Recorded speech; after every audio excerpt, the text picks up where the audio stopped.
पाठ्यक्रम की कहानियों में अगली कहानी है बूढ़ा गिद्ध। गंगा नदी के किनारे एक पर्वत था।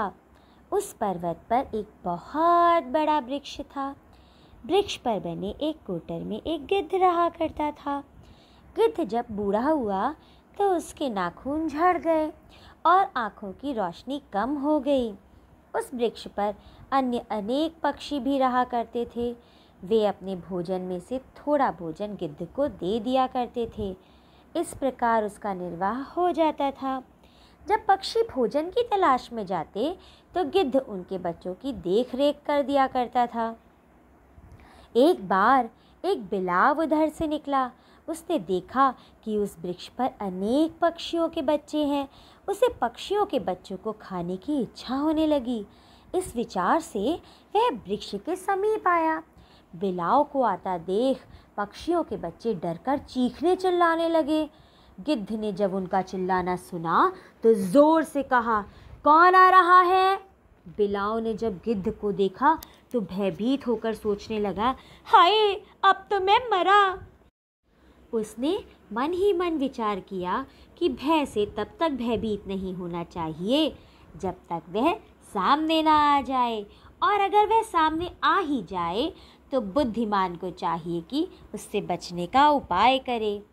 यह सोचकर वह गिद्ध के पास गया और बोला, बड़े भाई, मैं आपको प्रणाम करता हूँ।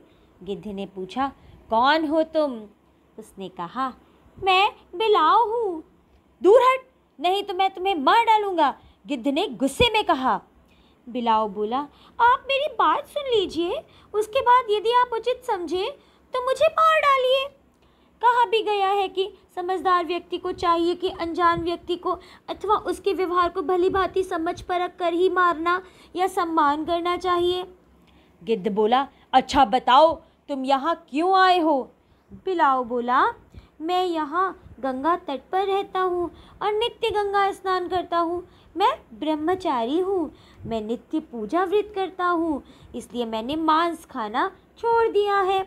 यहाँ रहने वाले पक्षी आपकी बड़ी प्रशंसा करते हैं।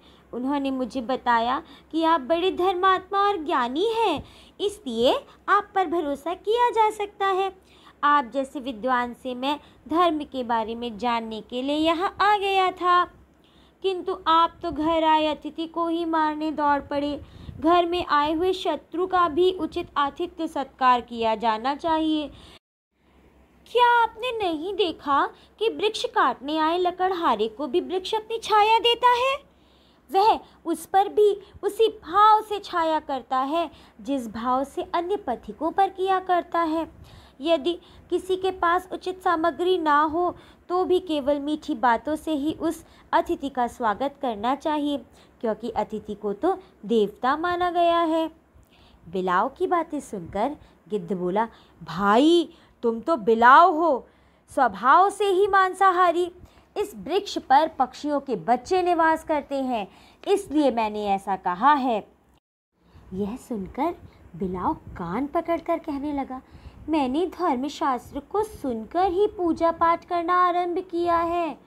शास्त्रों में विभिन्न विषयों पर भले ही मतभेद रहता हो, किंतु अहिंसा सर्वश्रेष्ठ धर्म है। इस विषय पर सब शास्त्र एक मत है, और एकमात्र धर्म ही प्राणी का ऐसा मित्र है जो मरने के बाद उसके साथ जाता है, शेष तो शरीर के साथ ही नष्ट हो जाते हैं।